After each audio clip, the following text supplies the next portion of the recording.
Hello friends, हानि study point में आपका बहुत बहुत स्वागत है। आज की इस प्रैक्टिस सीरीज में हम कुल 65 प्रश्नों को हल करेंगे। बहुत ही महत्वपूर्ण प्रश्न हैं और डीएसएसबी, टीजीटी, पीजीटी, एलटीजीआईसी के संपूर्ण पाठ्यक्रम पर आधारित हैं। प्रश्नों की व्याख्या नहीं करूंगी क्योंकि प्रश्नों की संख्या ज़्यादा है, तो हम प्रश्नों की ओर बढ़ते हैं और देखते हैं उनके उत्तर। इससे पहले अगर आप चैनल पर नए हैं तो चैनल को सब्सक्राइब करें और अगर सब्सक्राइब कर रखा है तो वीडियो को लाइक शेयर जरूर करें। फ्रेंड्स, ये प्रैक्टिस सेट नंबर 3 का भाग 1 है। इससे पहले हमने 4 क्लासेस चैनल पर अपलोड कर दी हैं, आप उन्हें जाकर देख सकते हैं। तो आइए बढ़ते हैं प्रश्न की तरफ और देखते हैं पहला प्रश्न। शतरंज शतीका कृति के रचनाकार कौन है? भिखारीदास, देव, रसनिधि या चिंतामणि? प्रश्न नंबर 1, इसका राइट आंसर होगा ऑप्शन नंबर ए। शतरंज शतीका जो कृति है इसके रचनाकार भिखारीदास है। प्रश्न नंबर 2 देखते हैं। जयशंकर प्रसाद की किस कृति को पहले ब्रज भाषा में तथा बाद में खड़ी बोली में रूपांतरित कर दिया गया? प्रश्न नंबर 2, इसका राइट आंसर होगा फ्रेंड्स ऑप्शन नंबर ए। प्रेम पथिक जयशंकर प्रसाद की जो कृति है इसको पहले ब्रज भाषा में और बाद में खड़ी बोली में रूपांतरित कर दिया गया था। आगे चलते हैं, प्रश्न नंबर 3 देखते हैं। हत्या नामक कहानी के लेखक कौन है? आगे जैनेन्द्र कुमार, मुक्तिबोध या प्रेमचंद? प्रश्न नंबर 3, इसका राइट आंसर होगा ऑप्शन नंबर बी। हत्या नामक कहानी के जो रचनाकार हैं वो जैनेन्द्र कुमार जी हैं। प्रश्न नंबर 4 देखते हैं। पश्चिमी हिंदी की सर्वाधिक प्रमुख बोली इनमें से कौन सी है? ब्रजभाषा, खड़ी बोली, बुंदेली या बांगरू? प्रश्न नंबर 4, इसका राइट आंसर होगा ऑप्शन नंबर ए। पश्चिमी हिंदी की सर्वाधिक प्रमुख बोली जो है वो ब्रजभाषा है। प्रश्न नंबर 5 देखते हैं। प्रगतिवाद किसकी कृति है? शिवदान सिंह चौहान, अमृत राय, प्रकाश चंद्र गुप्त या डॉक्टर देवराज? प्रश्न नंबर 5, इसका राइट आंसर होगा ऑप्शन नंबर ए। प्रगतिवाद कृति के रचनाकार शिवदान सिंह चौहान जी हैं। आगे चलते हैं, प्रश्न नंबर 6 देखते हैं। पत्रकारिता के स्तर से निबंध शैली को विकसित करने वाले प्रमुख लेखक कौन है? माखनलाल चतुर्वेदी, शिवपूजन सहाय, रामवृक्ष बेनीपुरी या गुलाब राय? प्रश्न नंबर 6, इसका राइट आंसर होगा ऑप्शन नंबर सी। पत्रकारिता के स्तर से निबंध शैली को विकसित करने वाले प्रमुख लेखक जो है वो रामवृक्ष बेनीपुरी जी हैं। प्रश्न नंबर 7 देखते हैं। पवन शब्द में कौन सी संधि है? गुण संधि, यड़ संधि, अयादि संधि या वृद्धि संधि? प्रश्न नंबर 7, इसका राइट आंसर होगा ऑप्शन नंबर सी। अयादि संधि है पवन में। अगला प्रश्न देखते हैं, प्रश्न नंबर 8। प्रश्न नंबर 8 है। सुमित्रा नंदन पंत नामक ग्रंथ के लेखक कौन है? Doctor Namvar Singh, doctor Nagendra, doctor Ramvilas Sharma या आचार्य नंद दुलारे वाजपेयी? प्रश्न नंबर 8, इसका राइट आंसर होगा ऑप्शन नंबर बी। सुमित्रा नंदन पंत नामक ग्रंथ के लेखक जो है डॉक्टर नगेंद्र है। प्रश्न नंबर 9 देखते हैं। गांधी जी की जीवनी महात्मा गांधी के लेखक कौन है? रामचंद्र वर्मा, संपूर्णानंद, ईश्वरी प्रसाद शर्मा या केशव प्रताप सिंह? प्रश्न नंबर 9, इसका राइट आंसर है ऑप्शन नंबर सी। गांधी जी की जीवनी महात्मा गांधी के लेखक ईश्वरी प्रसाद शर्मा जी है। ऑप्शन सी इसका राइट आंसर होगा। प्रश्न नंबर 10 देखते हैं। नाबादास के द्वारा रचित भक्तमाल की भाषा क्या है?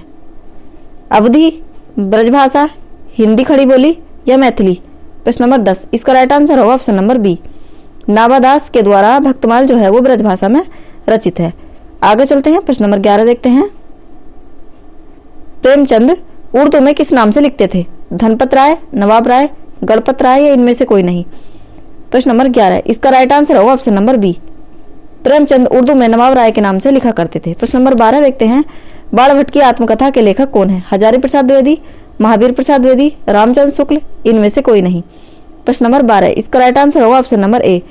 बाण भट्ट की आत्मकथा के लेखक हजारी प्रसाद द्विवेदी हैं। प्रश्न नंबर 13 है। महाभोज उपन्यास की लेखिका कौन है? ममता कालिया, कृष्णा सोपती, मन्नू भंडारी या शानी? प्रश्न नंबर 13, इसका राइट आंसर होगा ऑप्शन नंबर सी। महाभोज उपन्यास की लेखिका मन्नू भंडारी जी है। मन्नू भंडारी का एक और उपन्यास है आपका बंटी। तो आप इन दोनों को इस तरह से याद कर सकते हैं कि आपका बंटी भंडारे में गया है महाभोज के लिए। ठीक है, आगे चलते हैं, प्रश्न नंबर 14 देखते हैं। यह अलंकार से संबंधित प्रश्न है। तरनी के ही संग तरंग, तरल तरंग में तरनी डूबी थी हमारी ताल में। उपयुक्त पंक्ति में कौन सा अलंकार है? श्लेष, यमक, रूपक या प्रेक्षा? प्रश्न नंबर 14 है। इसका राइट आंसर होगा ऑप्शन नंबर बी। इसमें यमक अलंकार है। तरनी और तरनी ये दोनों अलग अलग हैं, मतलब एक शब्द है लेकिन अर्थ अलग है, इसलिए ये यहाँ पर यमक अलंकार है। प्रश्न नंबर 15 है। हरियाणवी या बांगरू बोली किस अपभ्रंश से विकसित हुई है? पश्चिमोत्तरी शोरसानी अपभ्रंश से, अर्धमागधी से, नागर अपभ्रंश से या मागधी से? प्रश्न नंबर 15, इसका राइट आंसर होगा ऑप्शन नंबर ए। पश्चिमोत्तरी शोरसानी अपभ्रंश से हरियाणवी या बांगरू बोली विकसित हुई है। प्रश्न नंबर 16 देखते हैं, वैशाली की नगरवधु नामक उपन्यास के लेखक कौन है? वृंदावन लाल वर्मा, आचार्य चतुर्सेन शास्त्री, इलाचंद्र जोशी या यशपाल? 1 मिनट फ्रेंड्स, ये यशपाल। प्रश्न नंबर 16, इसका राइट आंसर होगा friends option number B. Vaishali ki Nagarvadhu उपन्यास के जो लेखक हैं वो आचार्य चतुर्सेन शास्त्री जी हैं। और आप इसको ट्रिक से भी याद रख सकते हैं कि वैशाली की जो मतलब वधु थी वो कैसी थी, तो वो चतुर थी। इस ट्रिक से आप इसको याद रख सकते हैं। आगे चलते हैं, प्रश्न नंबर 17 देखते हैं, कठ गुलाब किसकी रचना है? मैत्रेयी पुष्पा, चित्रा मुद्गल, मृदुला गर्ग, अलका श्रावगी? प्रश्न नंबर 17, इसका राइट आंसर होगा ऑप्शन नंबर सी। कठ गुलाब जो कृति है वो मृदुला गर्ग जी की है। आगे चलते हैं, प्रश्न नंबर 18 देखते हैं, निराला की जूही की कली किसका उदाहरण है? मात्रिक छंद का, वर्णिक छंद का, मुक्तक छंद का, या इनमें से कोई नहीं? प्रश्न नंबर 18, इसका राइट आंसर होगा ऑप्शन नंबर सी। निराला की जूही की कली जो है वो मुक्तक छंद का उदाहरण है और माना जाता है कि यहीं से ही कविता में मुक्तक छंद की शुरुआत हुई थी। आगे चलते हैं, प्रश्न नंबर 19 है,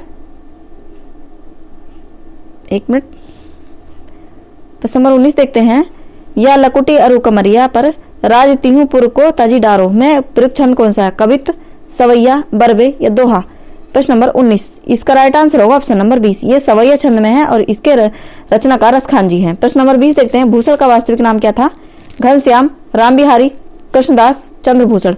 प्रश्न नंबर 20, इसका राइट आंसर होगा option number A. Bhushan ji का वास्तविक नाम घनश्याम जी था। आगे चलते हैं, प्रश्न नंबर 21 देखते हैं, स्थावर का विलोम शब्द क्या है? चेतन, जंगम, जड़ या सचल? प्रश्न नंबर 21, इसका राइट आंसर होगा ऑप्शन नंबर बी। स्थावर का विलोम शब्द जंगम होता है। आगे चलते हैं, प्रश्न नंबर 22 देखते हैं, मोक्ष की इच्छा रखने वाले के लिए एक शब्द क्या होगा? निर्वाण, मुमुर्षु, मुमुक्षु या जिज्ञासु? प्रश्न नंबर 22, इसका राइट आंसर होगा ऑप्शन नंबर सी। मोक्ष की इच्छा रखने वाले के लिए एक शब्द है मुमुक्षु। प्रश्न नंबर 23 है, पंथ की पहली रचना कौन सी है? बीड़ा, ग्रंथि, गिरजे का घंटा, इनमें से कोई नहीं? प्रश्न नंबर 23, इसका राइट आंसर होगा ऑप्शन नंबर सी। पंथ की पहली रचना गिरजे का घंटा है। फ्रेंड्स, प्रश्नों की व्याख्या नहीं करते हुए ज्यादा प्रश्नों पर ध्यान देंगे, इससे ज्यादा प्रश्न कवर हो जाएंगे, क्योंकि किसी भी परीक्षा में वनडे एग्जाम में बैठने के लिए कम से कम 9 से 10 हजार क्वेश्चनों का भंडार हमारे दिमाग में होना चाहिए। प्रश्न नंबर 24 है, पंत प्रसाद और मैथिली शरणगुप्त नामक निबंध संग्रह किसका है? रामवृक्ष बेनीपुरी, अज्ञे, दिनकर, मुक्तिबोध? प्रश्न नंबर 24, इसका राइट आंसर है ऑप्शन नंबर सी। फ्रेंड्स, अगर वीडियो अच्छी लग रही हो तो वीडियो को लाइक जरूर करें। प्रश्न नंबर 25 देखते हैं, प्रेमचंद की किस कृति को प्रतिबंधित किया गया था? करबला, सोजे वतन, निर्मला या गबन? प्रश्न नंबर 25, इसका राइट आंसर है option number B. Premchand ji की जो सोजे वतन कृति थी इसको अंग्रेजों ने प्रतिबंधित कर दिया था। आगे चलते हैं, प्रश्न नंबर 26 है, आकाश गंगा का पर्यायवाची शब्द नहीं है। आकाश का पर्यायवाची शब्द नहीं है। गगन, नभ, अंबर या अग्नि? प्रश्न नंबर 26, इसका राइट आंसर है ऑप्शन नंबर डी। ये जो है मतलब अग्नि जो है ये धरती का पर्यायवाची है। प्रश्न नंबर 27 है, आकाश गंगा काव्य संग्रह किसका है? बालकृष्ण शर्मा नवीन, भगवती चरण वर्मा, रामकुमार वर्मा, उदय शंकर भट्ट? प्रश्न नंबर 27, इसका राइट आंसर है ऑप्शन नंबर सी। आकाश गंगा काव्य संग्रह जो है वो रामकुमार वर्मा जी का है। आगे चलते हैं, ये फ्रेंड्स थोड़ा कट गया है। प्रश्न नंबर 29 देखते हैं, 1 मिनट। प्रश्न नंबर 29 है, द्विवेदी युग के सर्वश्रेष्ठ गीतकार कौन माने जाते हैं? रूपनारायण पांडे, लोचन प्रसाद पांडे, मुकुंदर पांडे या इनमें से कोई नहीं? प्रश्न नंबर 29, इसका राइट आंसर है ऑप्शन नंबर सी। द्विवेदी युग के सर्वश्रेष्ठ जो गीतकार माने जाते हैं वो मुकुंदर पांडे जी है। सी इसका राइट आंसर होगा। आगे चलते हैं, प्रश्न नंबर 30 देखते हैं, शिकार संबंधी रोचक निबंधों के रचनाकार कौन है? श्री राम वर्मा, श्री राम शर्मा, श्रीकांत वर्मा या इनमें से कोई नहीं? प्रश्न नंबर 30, इसका राइट आंसर है option number C. Shrikant Verma ji शिकार संबंधी रोचक निबंधों के रचनाकार है। प्रश्न नंबर 31 देखते हैं, प्रगतिशील लेखक संघ की स्थापना कब की गई थी? 1926 में, 1936 में, 46 में या 1939 में? प्रश्न नंबर 31, इसका राइट आंसर है ऑप्शन नंबर बी। प्रगतिशील लेखक संघ की स्थापना 1936 में प्रेमचंद जी के द्वारा की गई थी। आगे चलते हैं, प्रश्न नंबर 32 देखते हैं। प्रश्न नंबर 32 है, सप्तपर्णा किसकी कृति है? निराला जी की, प्रसाद की, महादेवी वर्मा की या पंत की? प्रश्न नंबर 32, इसका राइट आंसर है ऑप्शन नंबर सी। सप्तपर्णा कृति जो है ये महादेवी वर्मा जी की है। आगे चलते हैं, प्रश्न नंबर 33 देखते हैं, आलसियों का कोड़ा किसकी रचना है? लल्लू लाल की, मुंशी सदा सुखलाल, सदर मिश्र या राजा शिव प्रसाद सितारे हिंद? प्रश्न नंबर 33, इसका राइट आंसर होगा ऑप्शन नंबर डी। राजा शिव प्रसाद सितारे हिंद जी की जो ये रचना है आलसियों का कोड़ा, डी इसका राइट आंसर होगा। आगे चलते हैं, प्रश्न नंबर 34 देखते हैं, 1 मिनट, अब आया थोड़ा। किस महाकाव्य को विद्वानों के लिए औषधि माना गया है? करातार्जुनियम, शिशुपाल वधम, रघुवंशम या नैषधीय चरितम। प्रश्न नंबर 34, इसका राइट आंसर होगा ऑप्शन नंबर डी। प्रश्न नंबर 34 का डी राइट आंसर है। नैषधीय चरितम को विद्वानों के लिए औषधि माना गया है। आगे चलते हैं, प्रश्न नंबर 35 देखते हैं। प्रश्न नंबर 35 है, नागरी प्रचारणी सभा की स्थापना कब हुई थी? 1910 में, 1893, 1800 में या कोई नहीं? प्रश्न नंबर 35, इसका राइट आंसर होगा ऑप्शन नंबर बी। नागरिक प्रचारणी सभा की स्थापना 1893 ईस्वी में हुई थी। प्रश्न नंबर 36 है, रीतिकाल को श्रृंगार काल किसने कहा है? आचार्य रामचंद्र शुक्ल ने, विश्वनाथ प्रसाद मिश्र ने, या मिश्र बंधुओं ने, या राम संकल शुक्ल रसाल जी ने? प्रश्न नंबर 36, इसका राइट आंसर है ऑप्शन नंबर बी। रीतिकाल को श्रृंगार काल आचार्य विश्वनाथ प्रसाद मिश्र जी ने कहा है। इसको आप ट्रिक से याद रख सकते हैं कि श्रृंगार जो है किसका करना है? पूरे विश्व का। ठीक है, इसलिए इसका भी राइट आंसर होगा। आगे चलते हैं, प्रश्न नंबर 37 देखते हैं। प्रजा हितैषी नामक पत्र के संपादक कौन थे? राजा शिव प्रसाद सितारे हिंद, राजा लक्ष्मण सिंह, मुंशी सदा सुखलाल या लल्लू लाल? प्रश्न नंबर 37, इसका राइट आंसर होगा ऑप्शन नंबर सी। प्रजा हितैषी जो है नामक पत्र जो है उसके संपादक मुंशी सदा सुखलाल थे। इसको भी ट्रिक से याद रख सकते हैं कि जो प्रजा का हित चाहता है, जो प्रजा हितैषी होता है, वो हमेशा सुखी रहता है, सदा सुखी रहता है। आगे चलते हैं, प्रश्न नंबर 38 देखते हैं। उद्धव शतक के लेखक कौन है? रत्नाकर, नंददास, सूरदास या सेवाराम? प्रश्न नंबर 38, इसका राइट आंसर होगा ऑप्शन नंबर ए। उद्धव शतक के लेखक जो हैं वो रत्नाकर हैं। आगे चलते हैं, प्रश्न नंबर 39 देखते हैं। वक्रोवित काव्यम जीवितम कहकर वक्रोक्ति को ही काव्य की आत्मा स्वीकार करने वाले आचार्य कौन है? विश्वनाथ, मम्मट, पुंतक या दंडी? प्रश्न नंबर 39, इसका राइट आंसर होगा ऑप्शन नंबर सी। आगे चलते हैं, प्रश्न नंबर 40 देखते हैं। किस रचना में कुटनीयों का वर्णन किया गया है? कादम्बरी, नृक्षकटिकम, 10 कुमार चरितम या रत्नावली? प्रश्न नंबर 40, इसका राइट आंसर होगा ऑप्शन नंबर डी। रत्नावली जो रचना है इसमें कुटनीयों का वर्णन किया गया है। प्रश्न नंबर 41 है, अंधा युग के लेखक कौन है? इसका भी राइट आंसर होगा धर्मवीर भारती। आगे चलते हैं, प्रश्न नंबर 42 देखते हैं। दलित साहित्य का चर्चित लेखक कौन है? निराला, कुंवर बेचैन, ओम प्रकाश वाल्मीकि, डॉक्टर नगेंद्र? प्रश्न नंबर 42, इसका राइट आंसर होगा ऑप्शन नंबर सी। दलित साहित्य के चर्चित लेखक है ओम प्रकाश वाल्मीकि हैं। प्रश्न नंबर 43 देखते हैं। निम्नलिखित में से पुल्लिंग शब्द कौन सा है? सरसों, मकई, सारस या मूंग?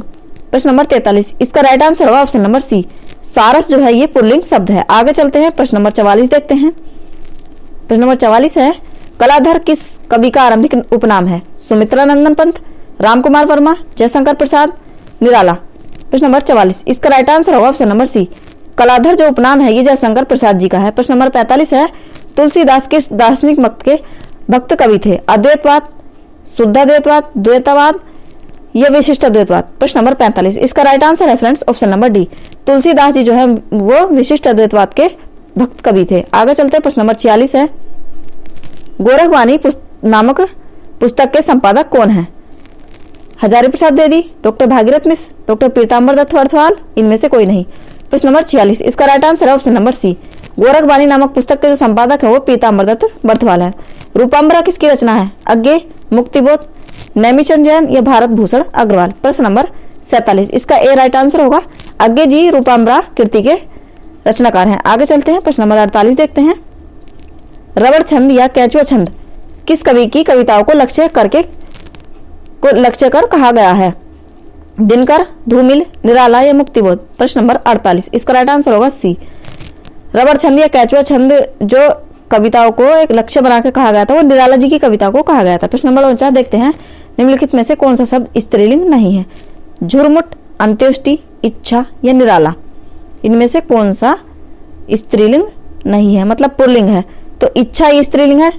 इसमें फ्रेंड्स ये जो है दो ऑप्शन सही है, निराला भी पुल्लिंग होता है और झुरमुट भी पुल्लिंग होता है। ठीक है, दो ऑप्शन इसमें राइट है। आगे चलते हैं, प्रश्न नंबर 50 देखते हैं। कामायनी को मानवता के रसात्मक इतिहास की संज्ञा प्रदान की गई है? आचार्य रामचंद्र शुक्ल ने, नलिन वचन शर्मा ने, नंदुलाल वाजपेयी ने, रामनाथ लाल शुक्ल ने? प्रश्न नंबर 50, इसका राइट आंसर है ऑप्शन नंबर सी। कामायनी को मानवता के रसात्मक इतिहास की जो संज्ञा है वो नंद दुलारे वाजपेयी जी ने दी है। प्रश्न नंबर 51 देखते हैं। ज्ञान बोध किसकी रचना है? सुंदरदास, मलुकदास, रज्जब जी या कोई नहीं? प्रश्न नंबर 51, इसका right answer option number B. ज्ञान बोध की जो रचना की है वो मलुकदास जी ने की है। आगे चलते हैं, प्रश्न नंबर 52 देखते हैं। निम्नलिखित में से कौन सा नामनाथ पंथी साधकों में शामिल नहीं है? जलंधरी पाव, भरथरी, कढ़ापा या चुड़करनाथ? प्रश्न नंबर 52, इसका राइट आंसर है ऑप्शन नंबर बी। भर्तृहरि ने नाथपंथी साधकों को, मतलब भर्तृहरि जो है ये नाथपंथी साधकों में शामिल नहीं है। आगे चलते हैं, प्रश्न नंबर 53 देखते हैं। विज्ञान गीता के लेखक कौन है? सेनापति, चिंतामणि, केशवदास या भिखारीदास? प्रश्न नंबर 53। इसका राइट आंसर है फ्रेंड्स ऑप्शन नंबर सी। विज्ञान गीता के जो लेखक है वो केशवदास जी हैं। बकरी बिलाप किसकी काव्य कृति है? भारतेंदु हरिश्चंद्र की, प्रेमघन की, बालकृष्ण भट्ट की या कोई नहीं? प्रश्न नंबर 54। इसका राइट आंसर है ऑप्शन नंबर ए। बकरी बिलाप जो है भारतेंदु हरिश्चंद्र जी की काव्य कृति है। आगे चलते हैं, प्रश्न नंबर 55 देखते हैं। पुष्प की अभिलाषा नामक प्रसिद्ध कविता किसने लिखी है? माखनलाल चतुर्वेदी, रामनरेश त्रिपाठी, रत्नाकर या नवीन? प्रश्न नंबर 55। इसका राइट आंसर है ऑप्शन नंबर ए। पुष्प की अभिलाषा माखनलाल चतुर्वेदी जी की काव्य मतलब कविता है। प्रश्न नंबर 56 देखते हैं। किस ग्रंथ में चंद्रवरदाई को छप्पयों का राजा कहा गया है? शिव सिंह सरोज में, पृथ्वीराज रासों में, मुंज रासों में या इनमें से कोई नहीं? प्रश्न नंबर 56। इसका राइट आंसर है option number B. Prithviraj Raso में चंद्रवरदाई जी को छप्पयों का राजा कहा गया है। आगे चलते हैं, प्रश्न नंबर 57 देखते हैं। निम्नलिखित में से कौन गिरजा कुमार माथुर की कृति नहीं है? नासो निर्माण, धूप के धान, पृथ्वी कल्प, चांद का मुंह टेढ़ा है? प्रश्न नंबर 57। इसका राइट आंसर है ऑप्शन नंबर डी। चांद का मुंह टेढ़ा ही गजानन माधव मुक्ति बोध जी की रचना है। आगे चलते हैं, प्रश्न नंबर 58 है। पंत को किस काव्य कृति पर ज्ञानपीठ पुरस्कार मिला था? लोकायतन, चिदम्बरा, पल्लव या ज्योत्सना? प्रश्न नंबर 58। इसका राइट आंसर होगा option number B. Pant ji को चिदम्बरा पर ज्ञानपीठ पुरस्कार मिला था। प्रश्न नंबर 59 देखते हैं। भारतेंदु युग का कौन सा कवि पुष्टि मार्ग में दीक्षित था? बालकृष्ण भट्ट, भारतेंदु हरिश्चंद्र, प्रेमघन या प्रताप नारायण मिश्र? प्रश्न नंबर 59। इसका राइट आंसर होगा option number B. Bhartendu Harishchandra जो है वो पुष्टि मार्ग में दीक्षित थे। प्रश्न नंबर 60 है। आत्मबोध किसकी रचना है? गोरखनाथ की, जलंधर नाथ की, मत्स्यनाथ की या चरपटनाथ की? प्रश्न नंबर 60। इसका right answer option number A. आत्मबोध जो है वो गोरखनाथ जी की रचना है। आगे चलते हैं, प्रश्न नंबर 61 देखते हैं। आदिकाल को बीज वपन काल किसने कहा है? ग्रियर्सन ने, विश्वनाथ प्रसाद ने, मिश्र बंधुओं ने या महावीर प्रसाद द्विवेदी ने? प्रश्न नंबर 61। आदिकाल को बीज वपन काल महावीर प्रसाद द्विवेदी जी ने कहा है। और आदिकाल को जो है आदिकाल हजारी प्रसाद द्विवेदी जी ने कहा है। आदिकाल को आदिकाल हजारी प्रसाद द्विवेदी ने कहा है। आदिकाल को जो है आदिकाल से आदि हजारे, मतलब आदिकाल को आदिकाल किसने कहा? हजारी प्रसाद द्विवेदी। तो आदि हजारे इसकी एक ट्रिक हो जाएगी। और ये बीज वपन काल जो है तो ये बीज कैसा है? महाबीज। महावीर की जगह बीज याद रख लेना, तो ये ट्रिक से आपको याद रहेगा। प्रश्न नंबर 62 देखते हैं। याद ही तो करना है, इसलिए ट्रिक अपने दिमाग में फिट कर लो। प्रश्न नंबर 62 है। अलंकार संप्रदाय के प्रवर्तक कौन है? दंडी, भामा, मम्मट या भरत मुनि? प्रश्न नंबर 62। इसका राइट आंसर होगा ऑप्शन नंबर बी। अलंकार संप्रदाय के जो प्रवर्तक हैं वो भामा जी हैं। आगे चलते हैं, प्रश्न नंबर 63 है। हृदय का मधुभार काव्य रचना किसकी है? शुक्ल की, प्रसाद की, पंत की या निराला की? प्रश्न नंबर 63। इसका राइट आंसर है फ्रेंड्स ऑप्शन नंबर ए। हृदय का मधुभार जो काव्य रचना है ये शुक्ल जी की है। आगे चलते हैं, प्रश्न नंबर 64 देखते हैं। हल्दी घाटी वीर रस प्रधान प्रबंध काव्य रचना किसकी है? श्याम नारायण पांडे, नवीन, सोहनलाल द्विवेदी या इनमें से कोई नहीं? प्रश्न नंबर 64। इसका राइट आंसर है option number A. Haldi Ghati वीर रस प्रधान प्रबंध काव्य जो है ये श्याम नारायण पांडे जी का है। प्रश्न नंबर 65 देखते हैं। मोर का पर्यायवाची शब्द इनमें से कौन सा है? कलापी, तड़ित, विसिक या विचक्षण? प्रश्न नंबर 65। इसका राइट आंसर है ऑप्शन नंबर ए। मोर का पर्यायवाची शब्द जो है कलापी है। तो फ्रेंड्स ये थे हमारे 25 प्रश्न। कमेंट में बताएं कि आपके कितने प्रश्न सही हुए और आपको क्लास कैसी लगी। अगर आपको क्लास अच्छी लगी है तो क्लास को लाइक करें और अपने दोस्तों में शेयर करें। तो आज की क्लास में बस इतना ही। मिलते हैं अगली क्लास में, तब तक के लिए धन्यवाद।